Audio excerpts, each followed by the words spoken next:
430장, 자동사 430장 죄송합니다.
있는 사람은 악인들의 꾀를 따르지 아니하며 죄인들의 길에 서지 아니하며 오만한 자들의 자리에 앉지 아니하고 오직 여호와의 율법을 즐거워하여 그의 율법을 주야로 묵상하는도다.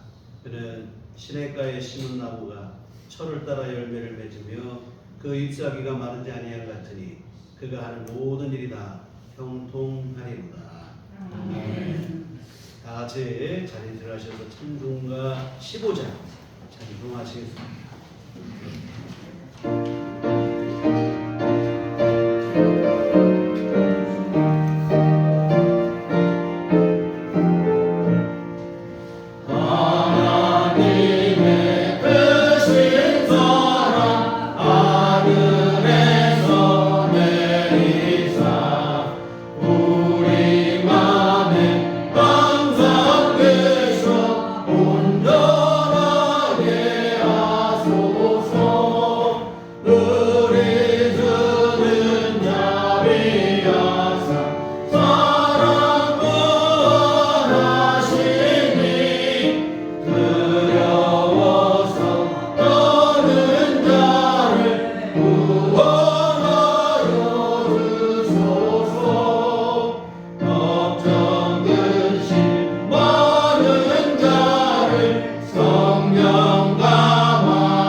전능하사 천지를 만드신 하나님 아버지를 내가 믿사오며 그의 아들 우리 주 예수 그리스도를 믿사오니 이는 성령으로 잉태하사 동정녀 마리아에게 하시고 본디오 빌라도에게 고난을 받으사 십자가에 못 박혀 죽으시고 장사한 지 사흘 만에 죽은 자 가운데서 다시 살아나시며 하늘에 오르사 전능하신 하나님 우편에 앉아 계시다가 저희로서 산 자와 죽은 자를 심판하러 오시리라. 성령을 믿사오며 거룩한 공예와 성도가 서로 교통하는 것과 죄를 사하여 주시는 것과 몸이 다시 사는 것과 영원히 사는 것을 믿사옵나이다.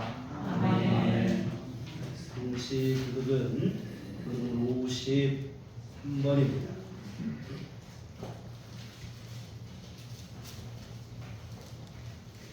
그럼 53번 10편 121편 들어가시겠습니다.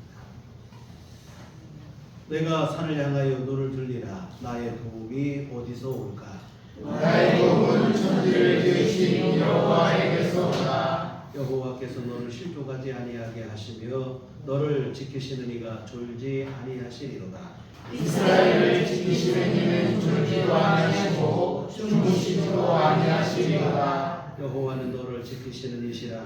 여호와께서 내 오른쪽에서 내 그늘이 되시나니 낮에 내가 너를 상하게 하지 아니하며 밤에 여호와께서 너를 지켜 모든 혼란을 면하게 하시며 내 영혼을 지키시리로다. 여호와께서 너희 주님을 지금부터 영원까지 지키시리로다. 아멘. 성경은 찬송가 4장입니다.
우리 인류 생명의 근원이 되시고 만복의 역사가 되시는 요 하나님 아버지, 결코 평탄치 않은 세상살이 속에서 지난 한 주간도 우리들의 삶을 직시하시고 주관하시고 인도하셔서 이 주님의 날 아침에도 이렇게 주님 전에 나와 예배할 수 있는 주님에 대한 영적인 사모하는 마음과 육신적인 건강과 은혜를 내려주시니 참으로 감사합니다. 아멘.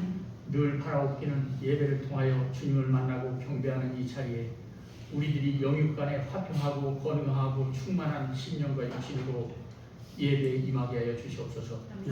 우리들의 영과 육이 결핍된 상황에서는 주님을 진정으로 만날 수 없사오니 우리들이 예배에 임할 때마다 항상 충만히 채워진 정결한 영과 건강한 육신으로 예배에 임하게 하여 주시옵소서. 아멘. 이를 위하여 성경 말씀을 늘 심령 속에 담고 기도와 실행으로 우리의 일상을 지배하며 살아가게 하여 주시옵소서. 이 시간에도 하나님께 드리는 이 찬양과 예배 위에 주님이 온전히 임하시고 홀로 영광 받아 주시옵소서. 이 예배의 자리에 심령 속에 우리들 심령 속에 시들하고 미지근한 마음과 믿음은 버려주시고 오직 성령의 불로 충만케 하셔서 우리들의 마음이 오직 하나님만 바라보고 하나님께만 향하도록 인도하여 주시옵소서. 세상 속에서 물든 때묻은 심령과 허탄하고 심란한 생각들은 사라지게 하시고 주님과 하나로 연합되는 가운데 주님께는 영광이요 우리들에게는 기쁨과 깨달음이 넘침으로 말미암아 이 주일 예배가 심령 속에 잔치날 같은 희락으로 우리 내면을 충만하게 하여 주시옵소서. 끝없는 용서와 자비로 우리들을 사랑하시는 하나님 아버지, 지난 한 주간을 살면서 우리들이 알게 모르게 주님 앞에 행했던 생각과 말과 행동들이 온전히 하나님 뜻 안에서 정결하고 정제되고 정의롭고 올바른 선택이었는지 이 시간 자신의 양심의 소리에 귀를 기울이게 하여 주시옵소서. 혹여 우리의 믿음이 아직도 유치하고 미흡하여 하나님께 미쁘게 보이지 않은 일들은 회개하고 반성하는 좋은 계기로 삼아주시고 긍휼한 마음으로 용서하여 주시옵소서. 삶에서 주님 앞에 떳떳하고 자신감 넘치는 자녀로서의 믿음과 긍지를 갖게 하시고 사탄이 유혹하고 사주하는 거짓과 원망과 사악한 생각은 우리의 입술과 머리와 심령 속에서 떠나게 하여 주시옵소서. 한시라도 우리의 심령을 괴롭히고 심란하게 하며 흔드는 사탄의 세력은 예수 이름으로 사라지게 하시고 오직 말씀과 기도를 통하여 주님의 자녀다운 순결한 믿음을 바탕으로 정직하고 정의롭고 치우치지 않는 균형감 있는 믿음과 행동으로 우리의 하나님만의 영광을 바라보는 삶을 살게 하여 주시옵소서. 주님이 세우시고 우리들이 섬기는 우리들 교회를 더욱 사랑하시고 주님의 애틋한 손길로 더 살피시고 도와주시옵소서. 이곳에 우리들 교회를 세우신 주님의 뜻이 이곳에서 성취되게 하시고 힘든 일이 있을지라도 타락해가는 세상의 풍조에 흔들리지 않으며 오직 말씀 위에 든든히 서게 하여 주시옵소서. 흔들리지 않은 반석 위에 세워진 우리들 교회가 반석 같은 믿음과 말씀 위에서 어두운 세상에 환한 빛을 비추는 성소가 되게 하여 주시옵소서. 사랑의 주님, 하나님의 위로와 회복이 필요한 성도들을 한 사람 한 사람 기억하시고 사랑하시고 도와주시옵소서. 육신의 질고로 고통 중에 있는 성도에게 치유의 역사가 일어나게 하시고 경제적 어려움으로 눈물 짓는 가정마다 하늘의 문을 여시고 필요한 모든 것을 공급하여 주시옵소서. 믿음이 연약해져 주님을 떠나 있거나 방황하는 성도의 마음을 붙잡아 주시고 다시금 말씀과 기도로 세워 주시옵소서. 여호와 하나님 아버지, 고난의 기나긴 역사 속에서 광복 80주년을 맞게 하심을 감사합니다. 대한민국이 앞으로 더욱 융성하고 발전할 수 있도록 인도하여 주시고 행복한 대한민국, 모든 국민이 행복한 대한민국으로 인도하여 주시옵소서. 이 시간 말씀을 전하시는 김영희 목사님 심령에 성령의 힘을 부어주시고 말씀이 선보실 때 하늘의 지혜와 권세가 임하게 하여 주시옵소서. 모든 말씀을 우리들의 주인이 되시고 구원자가 되시는 예수 그리스도 이름으로 간절히 기도드립니다. 아멘.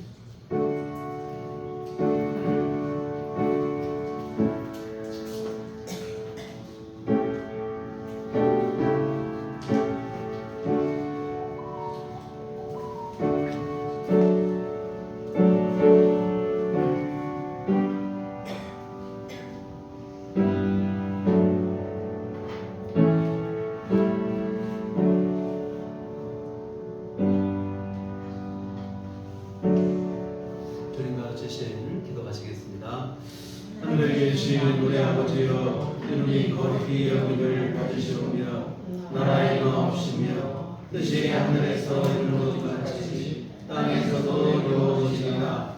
오늘날 우리에게 일용할 양식을 주옵시고 우리가 우리에게 죄 지은 자를 사하여 준 것 같이 우리의 죄를 사하여 주옵시고 우리를 시험에 들게 하지 마옵시고 다만 악에서 구하옵소서.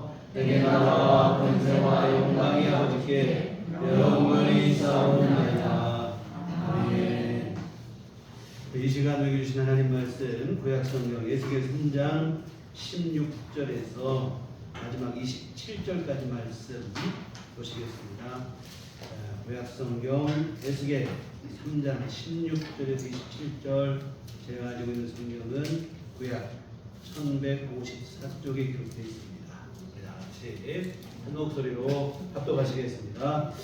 7일 후에 여호와의 말씀이 내게 임하여 이르시되 인자야, 내가 너를 이스라엘 속에 사수꾼으로 세웠으니 너는 내 입의 말을 듣고 나를 대신하여 그들을 깨우치라. 가령 내가 악인에게 말하기를 너는 꼭 죽으리라 할 때에 내가 깨우치지 아니하거나 말로 악인에게 일러서 그의 악한 길을 떠나 생명을 구원하게 하지 아니하면 그 악인은 그의 죄악 중에서 죽으려니와 내가 그의 핏값을 내 손에서 찾을 것이고 네가 악인을 깨우치되 그가 그의 악한 마음과 악한 행위에서 돌이키지 아니하면 그는 그의 죄악 중에서 죽으려니와 너는 그의 생명을 보존하리라. 또 의인이 그의 공의에서 돌이켜 악을 행할 때에는 이미 행한 그의 공의는 기억할 바 아니라 내가 그 앞에 거치는 것을 보면 그가 죽을지니 이는 내가 그를 깨우치지 않으리라. 그는 그의 죄 중에서 죽으려니와 그의 핏값은 내가 내 손에서 찾으리라. 그러나 내가 그 의를 깨우쳐 범죄하지 아니하게 하고 그가 범죄하지 아니하면 정령 살리니 이는 깨우침을 받으리며 너도 내 영혼을 보존하리라. 여호와께서 권능으로 거기서 내게 임하시고 또 내게 이르시되 일어나 들로 나가라. 내가 거기서 너와 말하리라 하시기로 내가 일어나 들로 나가니 여호와의 영광이 거기에 머물렀는데 내가 전에 그 발 가까이에서 보던 영광과 같으니라. 내가 곧 엎드리니 주의 영이 내게 임하사 나를 일으켜 내 발로 세우시고 내게 말씀하여 이르시되 너는 가서 내 집에 들어가 물을 닦아라. 너 인자야 봐라. 무리가 내 위에 줄을 놓아 너를 동여매리니 네가 그들 가운데서 나오지 못할 것이라. 내가 내 혀를 내 입천장에 붙게 하여 내가 말 못하는 자가 되어 그들을 꾸짖는 자가 되지 못하게 하리니 그들은 배역한 족속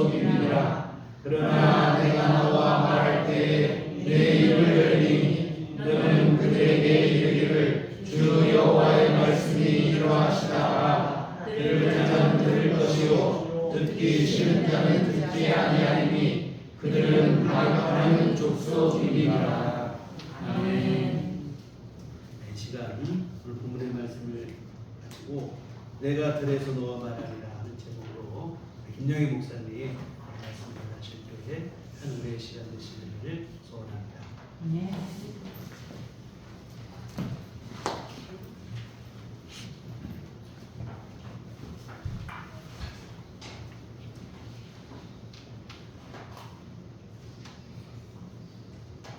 감사합니다.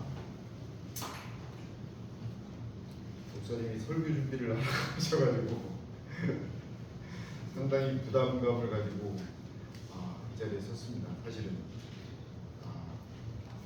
이 말씀을 전한다는 게 사실 목사들이 가장 중요한 일인데도 불구하고 그 일이 상당히 부담으로 다가오는 게 사실입니다.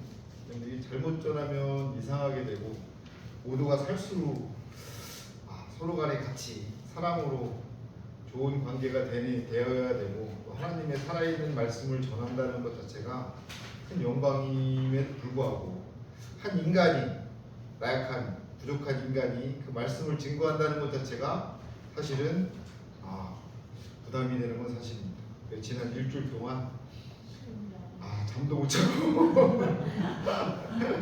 얼마나 좋은 말씀을 하나님께서 주시는지 모르겠지만 걱정이 앞서서 그랬습니다. 오늘 새벽에도 문문을 붙잡고 한참 하다가 잘 전화를 주실까 긴장이 되고 제가 오랫동안 그래도 하기도 했지만 오늘처럼 긴장한 적은 처음이었던 것 같아요. 부담으로 그렇게 다가왔습니다. 요즘은 신조어가 많잖아요. 우리 교회도 이제 어르신들이 많이 계시는데 젊은이들 하는 얘기면 무슨 얘기를 하는지를 도저히 알아들을 수가 없습니다. 저 사람들이 도대체 무슨 말을 한국말을 하는 건지 외국어를 하는 건지 외래어를 하는 건지 도대체 알아들을 수가 없는 말들이 많이 있어요. 그래서 저도 한번 찾아봤더니 여러분도 많이 들어보셨겠지만 중꺽마 이런 말이 있더라고요. 요즘 아이들이 쓰는 말이에요. 중꺽마. 아시는 분들은 아시겠지만 그게 뭔지 아시겠지만 제가 소개해드리면 중요한 건의 중자.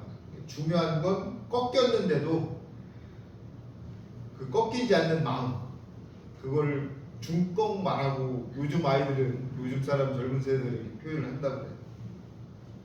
또 다들 직장 생활하니까 또 내또출 이렇게 한다고 합니다. 내또출.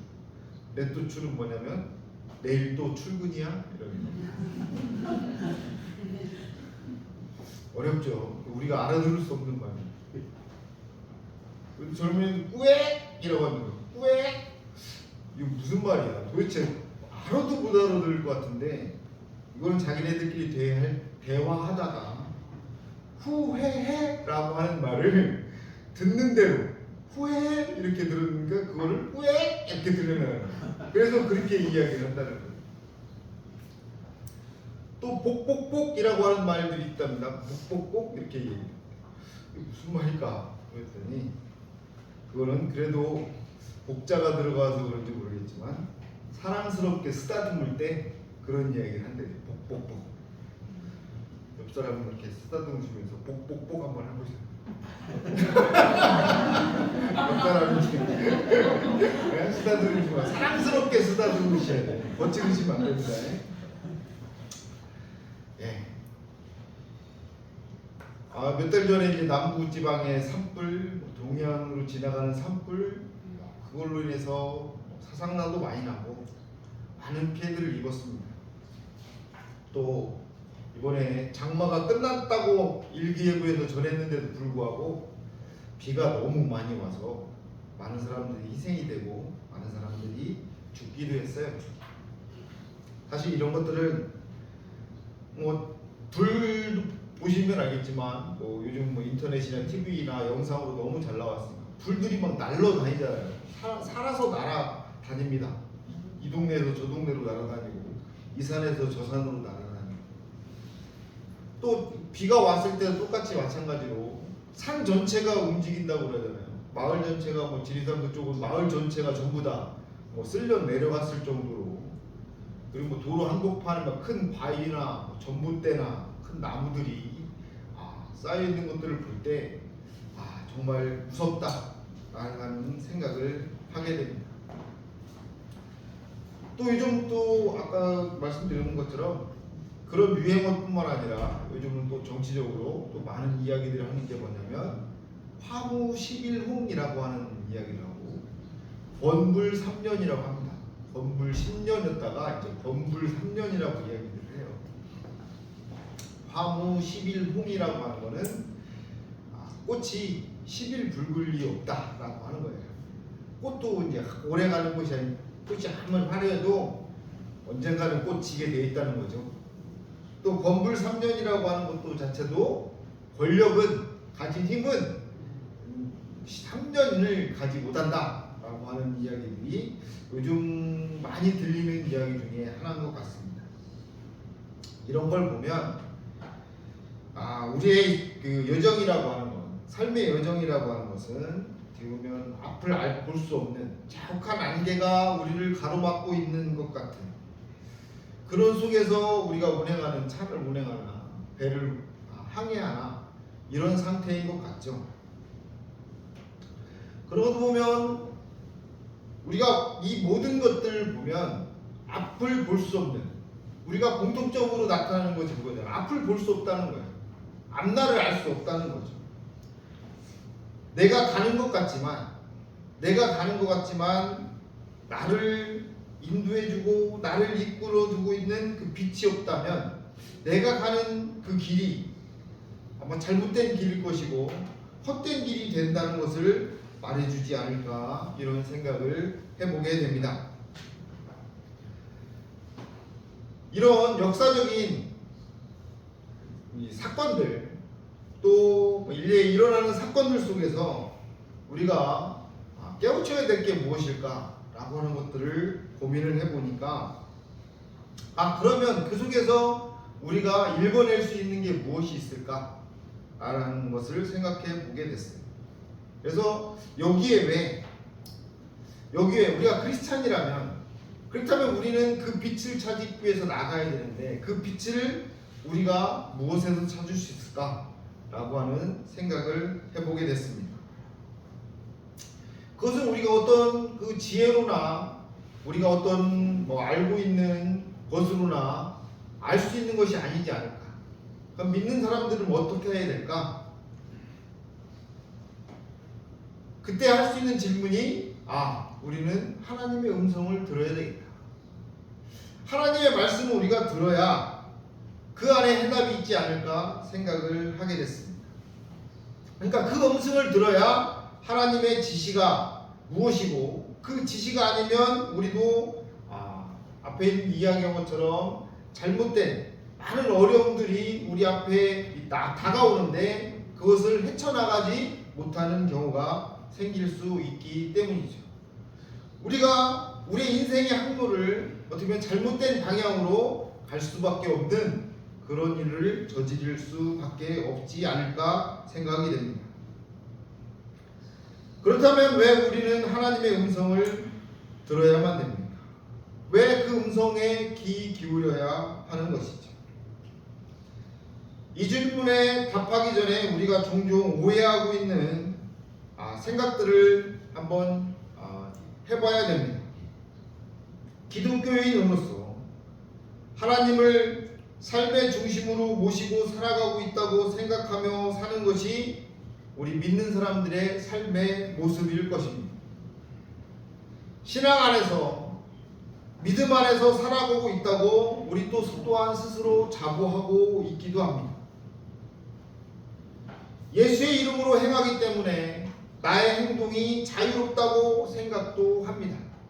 하지만 하나님의 음성을 분별할 수 없다면, 하나님의 음성을 바로 들을 수 없다면 그 모든 자랑들이, 내가 그거했던 자부심들이 잘못될 수 있음을 우리는 또한 알아야 될 것입니다. 어떤 교회에 성가대원이 계셨는데 함께 하나님을 찬양하는 그 성가 대원들을 종종 자신의 집으로 초대를 한대요. 자신이 만들어서 팔고 있는 가방을 싼 값에 제공한다고 합니다. 그런데 그 가방이 무엇이냐면 유명 상품을 복제해서 파는 가짜라는 거예요. 하나님을 찬양하는 자리에서 함께 찬양하는 성가 대원들에게 그 사람은 내가 10만 원 받을 걸 5만 원 주고 파는 거니까 좋은 것을 준다라고 생각을 할 수 있겠지만 조금 잘못되었다는 생각이 드는 것은 바로 그 사랑에 하나님의 뜻이 담겨져 있지 않기 때문이라는 것이죠. 또 어떤 매스컴에서 나왔던 유명 대중가수의 이야기를 들은 적이 있습니다. 그는 자기 어머니는 동네에서 소문난 권사님이셨다고 해요. 기도도 열심히 하시고 새벽 기도도 빠지지도 않으시고 전도도 정말 열심히 하시고 봉사에 또한 열정적으로 참가하시는 권사님이셨다고 해요. 근데 그 권사님이 하시는 일이 꿀을 만드는 일이었다고 하는 거죠. 그것도 가짜 꿀을 만드는 일을 했다는 거예요. 그 권사님이 가짜 꿀을 만들기 위해서 솥을 밤새 저으면서 불렀던 찬송이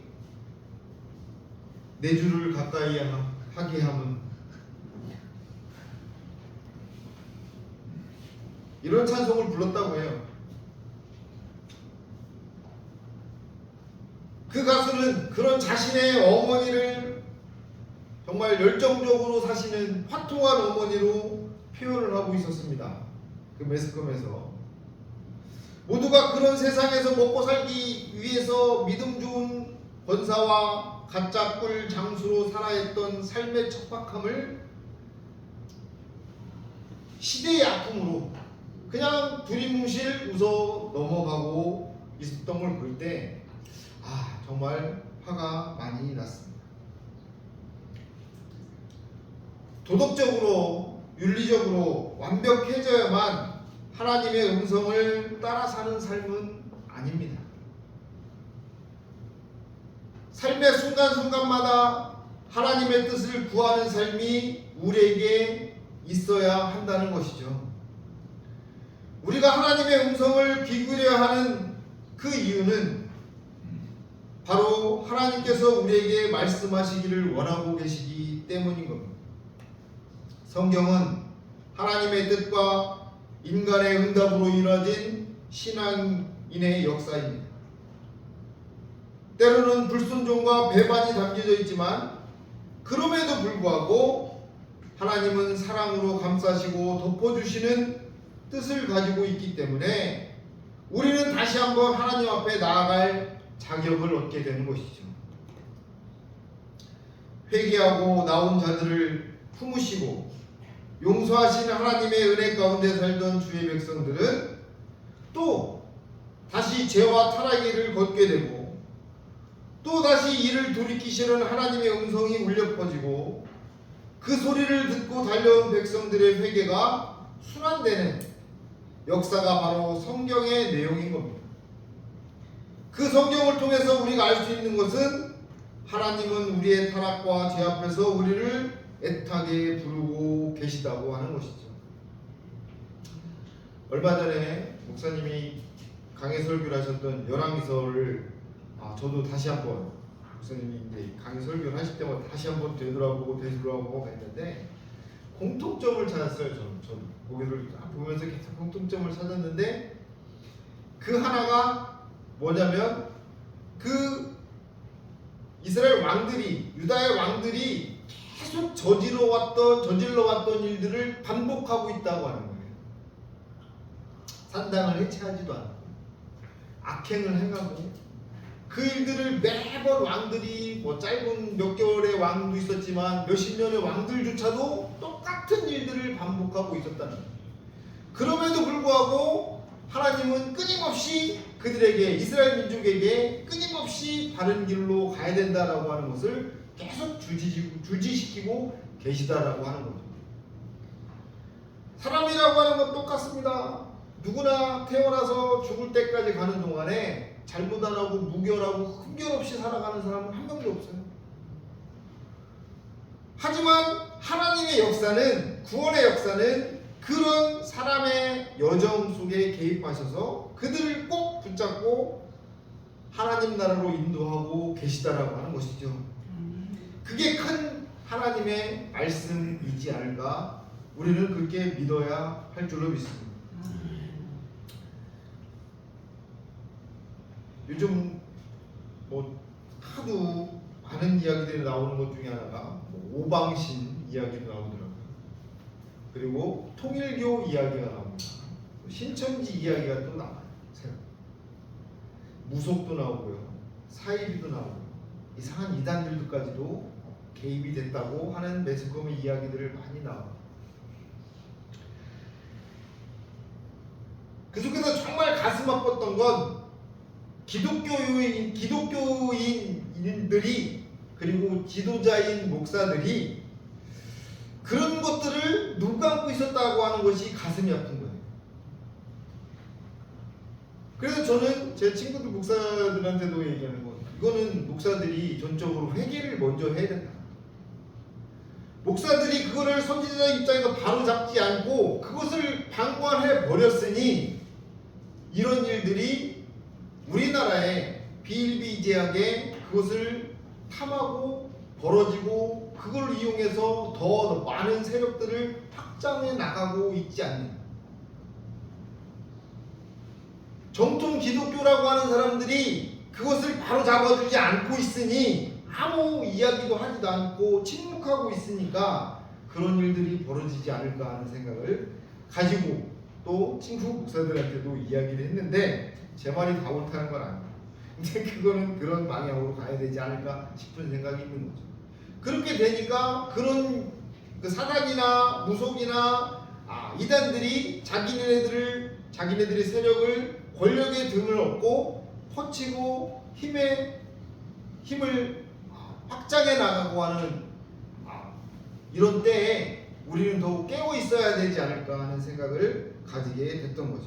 그래서 우리가 하나님의 음성에 더 귀를 기울여야 하는 것이죠. 하나님의 음성을 듣는 것이야말로 우리의 신앙생활의 가장 중요한 지침이 되기 때문입니다. 다른 어떤 이상한 사람들의, 아니면 다른 어떤 사입이나 이단의 무속이나 이런 이야기들보다 하나님의 음성이야말로 우리를 바른 길로 가게 하는 중요한 이정표가 되는 것이죠. 전도서 기자는 일의 결국을 다 들었으니 하나님을 경외하고 그 명령을 지킬지어다, 이것이 사람의 본분이다 라고 이야기를 하고 있습니다. 하나님의 음성을 듣는 일이 우리의 신앙생활에 미치는 영향에 대해서 말해주고 있는 것이죠. 하나님의 음성을 듣기 위해서 우리는 세상적인 경험이나 지식을 그렇게 중요하게 생각할 필요는 없습니다. 알고는 있어야죠. 왜냐하면 그것은 하나님의 음성이라고 하는 것은 우리가 알지 못하는 그 특별한, 이야기하는 영적인 다른 영역에 속한 것이기 때문이라고 이야기할 수 있습니다. 그래서 사도 바울은 이렇게 얘기를 합니다. 우리가 이것을 말하거니와 사람의 지혜에 가르치는 말로 아니하고 오직 성령의 가르치시는 것으로 하니 신령한 일은 신령한 것으로 분별한다 라고 하는 이야기를 해주고 있습니다. 또 우리가 하나님의 음성을 귀 기울여야 하는 이유 또 한 가지는 서두에 말씀드렸던 것처럼 우리의 인생이 불확실한 미래 앞에 놓여 있다는 것이죠. 끝이 분명한 지나간 연속극처럼 우리도 우리의 앞날을 알 수 있으면 굳이 염려하고 하나님의 뜻을 구할 필요가 없을 겁니다. 하지만 우리의 미래라고 하는 것은 항상 우리의 선택을 기다리고 있습니다. 내가 매번 선택을 하는 것이죠. 순간순간의 선택이 바로 나의 미래와 연결되기 때문에 우리는 그때마다 하나님의 지시를 따르길 원하는 것입니다. 하지만 이때에도 조심해야 할 것이 있습니다. 진정으로 하나님의 뜻을 구하는 것인지 아니면 나의 뜻을 확인하는 것인지에 대해 깊이 생각해 보아야 하는 것이죠. 좀 전에 말씀드렸던 지도자라고 한다면 그 어떤 것보다 자신의 어떤 이익을 위한 것보다 모든 백성들을 위한 것을 위한 바른 지침을 따를 필요가 있는 것이죠.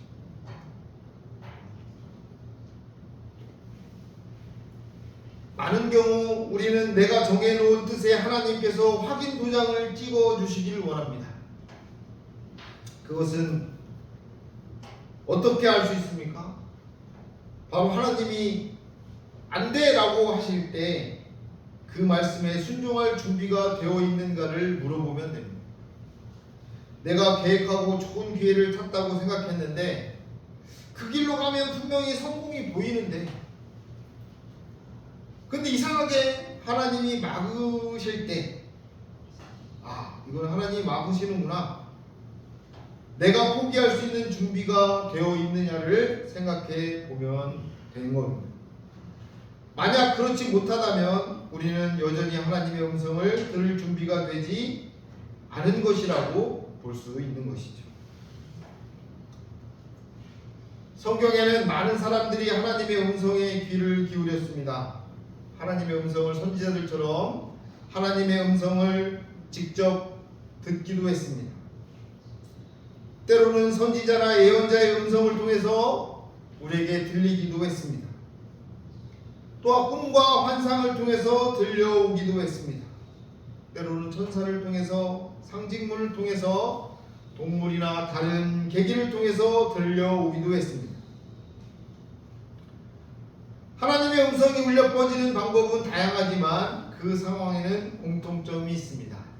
바로 그거는 그때 상황은 급했다고 하는 거예요. 아브라함이 약속의 아들 이삭을 칼로 내리치려고 할 때 다급한 하나님의 음성이 들려왔습니다. 또 모세가 이스라엘 백성을 이끌고 홍해를 건너 가나안으로 가는 광야의 한가운데서 하나님은 모세에게 말씀하셨습니다. 또 엘리야 선지자가 바알과 아세라를 섬기는 선지자와 850대 1의 싸움에서도 승리하였지만 그를 죽이겠다고 장담한 이세벨을 피해 도망친 노뎀나무 아래에서 죽기를 각오하고 누워있는 인생의 위기에서 하나님의 음성을 들을 수 있었습니다. 예수 믿는 자들을 핍박하던 사울은 다메섹에서 하늘로부터 내려온 빛의 눈이 멀었을 때 사울아 사울아 내가 어찌하여 나를 핍박하느냐 하는 음성으로 그를 찾아오신 주님의 음성을 만날 수 있었습니다. 이처럼 시대와 상황을 넘어 하나님의 음성이 울려 퍼질 때는 위기라고 하는 공통점이 있습니다. 하나님의 때가 이르렀다는 시대의 요청이 있습니다. 하나님이 직접 말씀을 하실 수밖에 없는 영적인 긴장감이 있는 때인 것이죠. 하나님의 음성을 들을 사람들의 인생은 모두 순탄한 길만 가는 아스팔트 길만 가는 것이 아니라 또 순탄한 바다, 잔잔한 파도만 있는 그 바다를 항해하는 것이 아니라 파도가 넘치는 또 빗부당도로 울퉁불퉁한 바위가 있는 인생의 위기 가운데 있었음을 알게 되는 것입니다. 평탄한 대로가 아니라 척박한 광야의 길을 걷고 있을 때임을 알게 되는 것이죠. 성경 시대를 살던 사람들은 하나님의 말씀을 한 인격체로 대했습니다. 기록된 말씀도 인격체로 대하던 사람들에게 들려오는 말씀은 감히 근접할 수 없는 위험과 두려움의 대상이었습니다. 말씀 앞에 설 때 사람들은 죽음을 각오하고 서게 됩니다. 하나님의 말씀을 통해서 내 인생이 어떻게 성공할 수 있을까 고민하는 것이 아니라 나에게 들려오는 하나님의 말씀에 순종할 때 하나님이 나를 부르시면 나는 그 자리에서 죽겠다는 순교의 각오로 나아가는 것이죠. 모세가 시내산에서 하나님의 음성을 듣고 있을 때 밑에서 기다리던 백성들은 모세가 죽은 줄로 생각했습니다. 백성이 모세가 산에서 내려오니 더딤을 보고 모여 아론에게 이르러 가로되 일어나라 우리를 인도할 신을 우리를 위하여 만들자. 이 모세 곧 우리를 애굽 땅에서 인도하여 낸 사람은 어찌 되었는지 우리는 알지 못하겠다 라고 하는 이야기랍니다. 하나님의 음성을 들을 때 우리는 점쟁이의 점괘를 보러 가는 것이 아닙니다. 나를 내려놓고 하나님의 음성에 순종하겠다고 하는 인생의 절박함과 믿음의 충만함으로 주님 앞에 나아가야 하는 것이죠. 오늘 제목에서 나오는 것처럼 들이라고 하는 이야기가 나옵니다. 오늘 본문 22절을 한번 보겠습니다. 여호와께서 권능으로 거기서 내게 임하시고 또 내게 이르시되 일어나 들로 나아가라 내가 거기서 너와 말하리라. 에스겔 선지자로 활동하던 기원전 600년경 이스라엘은 북쪽 이스라엘로 남쪽은 유다로 나뉘어진 상황이었습니다. 하지만 북왕국 이스라엘은 이미 멸망했고 유다만이 유대민족의 명맥을 유지하고 있었습니다. 하지만 그것도 바벨론의 계속되는 침공으로 무너지고 많은 사람들이 바벨론의 포로로 잡혀가게 됩니다. 포로로 잡혀간 상태에서 선지자로 부름받은 에스겔은 하나님의 음성을 환상을 통해 듣게 되고 비록 바벨론의 포로로 잡혀있지만 하나님의 나라가 임하는 환상을 보게 됩니다. 오늘 말씀은 하나님이 에스겔을 이 들로 부르시는 장면으로 시작됩니다. 좀 아까 읽었던 여호와께서 권능으로 거기서 내게 임하시고 또 내게 이르시되 일어나 들로 나아가라고 하는 말씀. 영어 성경에 보면 그 들은 플레인이라고 하는 단어를 사용하고 있습니다. 그 단어는 평온, 제가 찾아보니까 평온이라고 하는 단어더라고요. 거기에 분명한, 평범한, 단순한이라고 하는 뜻을 품고 있습니다. 일반 평온이죠.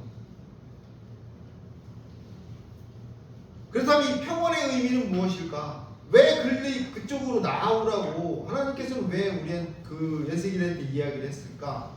라고 하는 의미를 찾아보니까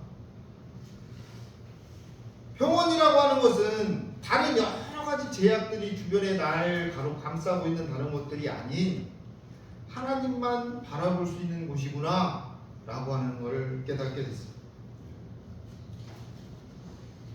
평평한 들판에서는 세상에 볼 것이 없습니다. 포로 생활에 고단함을 잊고 하나님을 만나는 자리에 나오라는 하나님의 초대가 여기에 담겨 있는 것이죠. 두 번째로는 이 평야는 에스겔이 사명을 받은 곳입니다. 에스겔에게는 파수꾼이라 16절에 보면 파수꾼이라고 하는 별명이 있습니다. 영적으로 깨어 있어서 유다 민족을 위해 하나님의 뜻을 전하는 일이 에스겔에게 주어졌던 것이죠. 파수꾼의 사명은 무엇입니까? 바로 깨어 있는 것이죠. 인자야 내가 너를 이스라엘 족속의 파수꾼으로 세웠으니 너는 내 입의 말을 듣고 나를 대신하여 그들을 깨우치라. 영적인 권위로 백성들을 깨우치는 자가 되기 위하여 먼저 깨어 있어야 한다는 것이죠. 또 광야는 하나님의 영광이 임하는 곳입니다. 이 평야는 때로는 인생의 황량함이 있는 곳입니다. 세상에 의지할 곳이 없는 곳이기도 합니다. 그때 하나님이 나를 구원하기 위해 일을 하시기 시작하시는 겁니다. 세상에 의지할 곳 없는 곳에 하나님의 영광이 임하십니다. 에스겔은 평야에 임한 여호와의 영광을 보면서 처음 소명받았을 때를 기억합니다. 내가 일어나 들로 나아가니 여호와의 영광이 거기에 머물렀는데 내가 전에 그 발강가에서 보던 영광과 같은지라. 그 발강가는 바벨론의 느부갓네살 왕이 유다에서 잡혀온 포로를 수용하기 위해 세운 마을이었습니다. 민족적인 수치의 한가운데서 인생의 가장 큰 위기에서 에스겔은 여호와의 환상을 본 것이죠. 그로부터 시간이 흐른 어느 날 평야에서 본 하나님의 환상을 통해 그 당시 인생의 위기를 떠올리면서 언제나 함께 하시는 하나님을 바라보게 되는 겁니다. 저는 평온이라고 하는 건 제가 하나님을 바라보는 곳이기도 하고 또 하나님에게 사명을 받은 곳이기도 하고 또 하나님의 영광이 임하는 곳이라고 말씀을 드렸는데, 이 플레인이라고 하는 단어 속에서 그 모든 것을 지백하고 있다고 생각이 되어졌습니다. 분명하고 평범하고 또 아주 단순하고, 이걸 보면 이 평원이라고 하는 것, 들이라고 하는 것은 우리가 처음 있는 그 자리라고 하는 것이죠. 처음 시작하는 곳입니다. 내가 처음 시작하는 곳, 아무것도 가지지 않고 시작하던 그 자리, 그 자리가 평원이라고 하는 것이 오늘 평원이라고 하는, 들이라고 하는 말씀 속에 담겨져 있는 뜻이라고 저는 깨닫게 됐습니다. 이제 평원에서 하나님은 에스겔에게 말씀하십니다. 하나님의 말씀을 전하는 자에게 달린 것이 아니라 듣는 자에게 달려있다는 것이죠. 에스겔이 외치는 예언의 메시지는 들을 귀가 있는 자에게는 하나님의 말씀이지만 듣기 싫은 자에게는 공허한 메시지밖에 되지 않는다는 것을 성경은 말하고 있습니다. 예수님도 비유로 말씀하고 계시죠. 들을 귀 있는 자들은 들을지어다 라고 말씀하셨습니다. 또 마태복음에서는 내가 저희에게 이 비유로 말하기를 저희가 보아도 보지 못하며 들어도 듣지 못하며 깨닫지 못함이냐 라고 하셨고, 하나님의 말씀은 여과장치를 통해서 걸러지게 되어 있습니다. 그 여과장치를 갖지 못한 사람은 그 말씀을 깨닫지 못하는 것이죠. 하지만 여과장치를 가진 사람은 그 말씀을 생명의 말씀으로 받을 수 있습니다. 우리에게 그 말씀의 여과장치, 그것은 바로 하나님의 사랑인 것이죠. 우리를 끊임없이 회개하게 하시고 바른 길로 돌아오게 끊임없이 붙잡고 계시고 이끌어 주시는 하나님의 사랑이 바로 그곳에 있는 것입니다. 우리가 그 광야로 나아가기만 하면, 우리가 내가 처음 있었던 곳, 하나님을 만났던 곳, 또 내가 하나님의 사명받았던 처음의 가장 기본적인 곳, 그곳이 바로 하나님의 사랑임을 우리는 깨달아야 하겠습니다. 에스겔은 하나님의 말씀을 듣습니다. 그리고 순종합니다. 3장에 보면 그 앞에 펼쳐진 두루마리 책을 먹으라고 하는 것이죠. 그 말씀을 듣고 에스겔은 입을 벌렸습니다. 그랬더니 하나님의 손이 두루마리를 입으로 넣어주시고 이렇게 말씀하시죠. 사람아, 내가 너에게 준 이 두루마리를 먹고 너의 배를 불리며 너의 속을 그것으로 가득 채우라. 그것을 먹고 난 에스겔이 뭐라고 합니까? 그것이 나의 입에 꿀같이 달았다라고 고백을 합니다. 예언자 에스겔은 하나님의 말씀으로 자신의 내면을 가득 채우고 나아가 하나님의 말씀을 그런 후에 전하기 시작합니다. 그가 전한 말씀은 억지로 만들어낸 것이 아니었어요. 자기 생각을 말한 것도 아니었습니다. 내면에서 터져나오는 뜨거운 말씀을 전하는 것이었죠. 그 내면이 하나님의 말씀으로 가득 차 있어서 입을 열면 하나님의 말씀이고 몸짓, 손짓, 발짓 모두가 하나님의 말씀에서 나왔습니다. 우리는 어떻게 하면 하나님의 음성을 들을 수 있을까 고민합니다. 하지만 하나님은 이미 우리에게 말씀을 해주셨어요. 우리 인생에 필요한 거의 대부분의 지혜와 삶의 방편들을 우리는 성경을 통해서 해주셨던 겁니다. 이제 그 성경, 이 성경의 지혜를 우리 안에 담는 일이 남아 있습니다. 요한 사도도 이렇게 얘기를 합니다. 태초에 말씀이 계셨다. 이 말씀이 하나님과 함께 계셨다. 그 말씀은 곧 하나님이시다. 라고 말하고 있습니다. 말씀이신 하나님이 우리와 함께 하십니다. 우리는 하나님의 말씀을 통해서 우리의 삶이 움직이게 되기를 바라는 믿음을 갖고 있어야 합니다. 하지만 우리의 인생은 움직이는 것이 내 안에 있는 것이 수두룩합니다. 때로는 그것이 욕심일 수도 있습니다. 경쟁심이 있을 수도 있습니다. 충동과 일시적인 감정일 수도 있습니다. 이러한 것들이 내 안에 있을 때 나는 철저히 이들의 지배를 받을 수밖에 없어요. 하지만 하나님의 말씀이 내 안에 자리할 때 여러분의 삶은 철저하게 하나님의 말씀에 따라 움직이게 될 줄로 믿습니다. 하나님은 그냥 일을 시키지 않으십니다. 하나님의 말씀으로 우리를 채우시고 일을 시키십니다. 하나님의 일을 감당한 사람들은 하나님의 음성 듣기를 사모한 사람들이었습니다. 하나님의 말씀을 내 안에 채운 사람들이었던 것이죠. 모든 생활이 황량한 들판과 같을지라도 폭우와 화염의 한가운데 있을지라도 폭우가 몰아치는 바다 한가운데일지라도 우리를 바로 구원의 길로 인도하시는 그 말씀을 우리 믿음 안에 우리 뜨거운 가슴 안에 채우시고 그 말씀에 여러분의 삶을 맡겨보시면 어떻겠습니까? 하나님의 말씀으로 숨 쉬시고 그 말씀에 따라 사는 귀한 인생이 되기를 간절히 부탁을 드리겠습니다. 언젠가 목사님이 알려주셨던 그 시 한 편을 끝으로 설교를 마치겠습니다. 헬렌 켈러의 행복의 문입니다. 태양을 바라보며 살아라. 그대는 그림자를 볼 수 없으리라. 해바라기가 하는 것처럼. 고개를 숙이지 말라. 머리를 언제나 높이 두라. 세상을 똑바로 정면으로 바라봐. 나는 눈과 귀와 혀를 빼앗겼지만 내 영혼을 잃지 않았기에 그 모든 것을 가진 것이나 마찬가지다. 고통의 뒷맛이 없으면 진정한 쾌락은 거의 없다. 불구자라 할지라도 노력하면 된다. 아름다움은 내부의 생명으로부터 나오는 빛이다. 그대가 정말 불행할 때 세상에서 그대가 해야 할 일이 있다는 것을 믿어라. 그대가 다른 사람의 고통을 덜어줄 수 있는 한 삶은 헛되지 않으리라.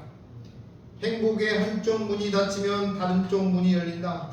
그러나 흔히 우리는 닫혀진 문을 오랫동안 보기 때문에 우리를 위하여 열려있는 문을 보지 못한다.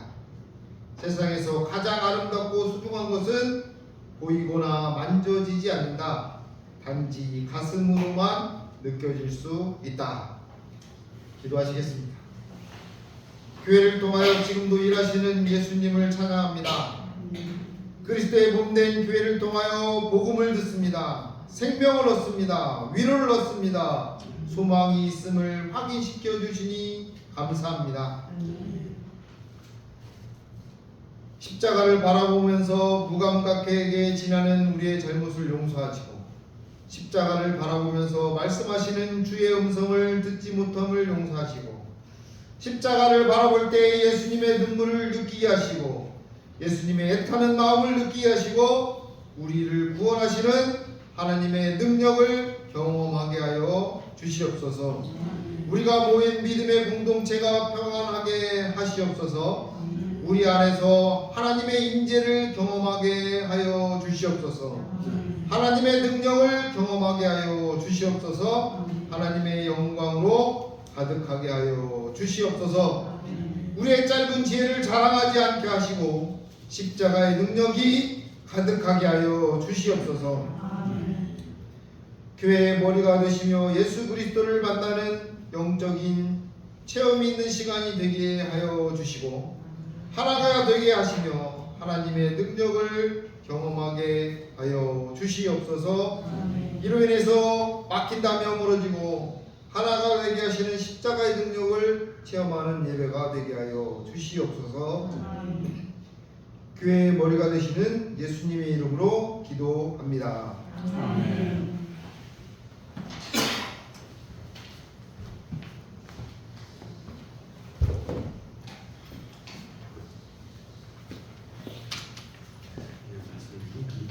찬송가 540장. 찬송가 540장 찬송하시겠습니다.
신령한 믿음을 주시어서 오늘 귀하고 복된 자리 주의 은혜를 사모하는 마음으로 함께 모여 예배할 수 있도록 은혜를 베풀어 주시니 감사를 드립니다.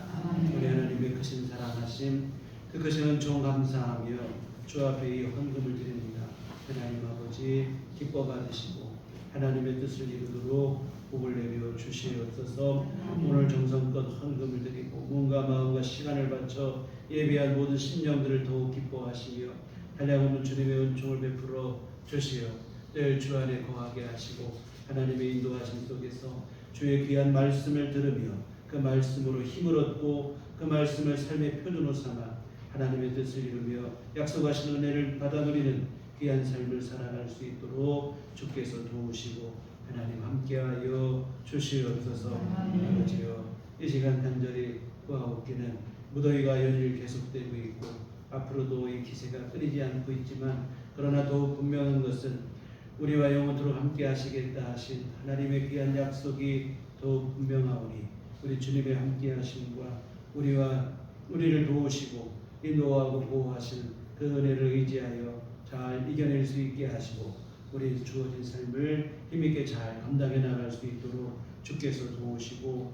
하나님 함께하여 주시옵소서. 앞으로 한 주간도 주의 도우심 안에 우리 모두 강건케 하시고 주 은혜로 충만한 귀한 기쁨과 감사가 넘치는 우리 심령이 될 수 있도록 주께서 도와 주시옵소서. 예수님 이름으로 기도했습니다. 아멘. 우리 교회 소식 시간입니다. 서로 인사할 때 주님만 바라봅시다. 나가봅시다. 지난 한 주 목요일부터 여름 휴가를 은혜 중에 잘 다녀왔습니다. 특별히 이렇게 김영희 목사님 설교까지 해주셔서 참 마음 편하게 놀다 어제까지 잘 쉬다가 잘했습니다. 감사합니다. 교회 밖의 집회와 성경모 참여를 금하고 교회 중심으로 건강한 신앙생활을 함께 이어가시면 좋겠습니다. 그리고 아직도 무더위가 한참 더 남은 것 같아요. 여러분 각자 건강 유의하셔서 잘 이겨내시면 좋겠습니다. 그리고 우리 권사님 선생님 다음 주에 나오시죠? 아쉬운 소식인데 우리 정춘자 권사님, 박영실 집사님이 다음 주 한 주 더 나오면 그때 이사를 대구로도 가시게 되는데 다음 주 인사를 정식으로 인사하는 걸로 하고 하겠습니다. 우리 다 같이 잘 일어나셔서 우리 서로를 축복하시며 평안을 너에게 주옵나이다.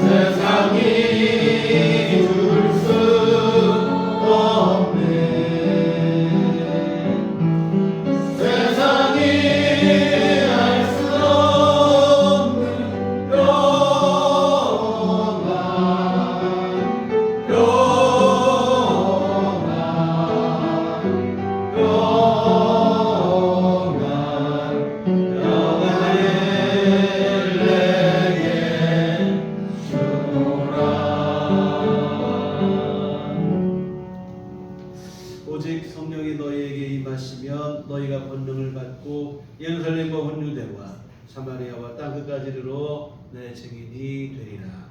우리가 주의 증인이 되겠습니다. 이제는 우리 주 예수 그리스도의 구속의 은혜와 하나님 아버지의 그 크신 사랑하심과 성령님의 율 능력사 감화감동 충만하심이 주의 피로 세우신 우리들 교회 위에와 주님 말씀하시면 듣겠고 그 말씀대로 순종하기를 각오하고 다짐하는 주의 모든 자녀들의 심령에 지금부터 영원토록 함께 하시기를 간절히 축원하옵나이다.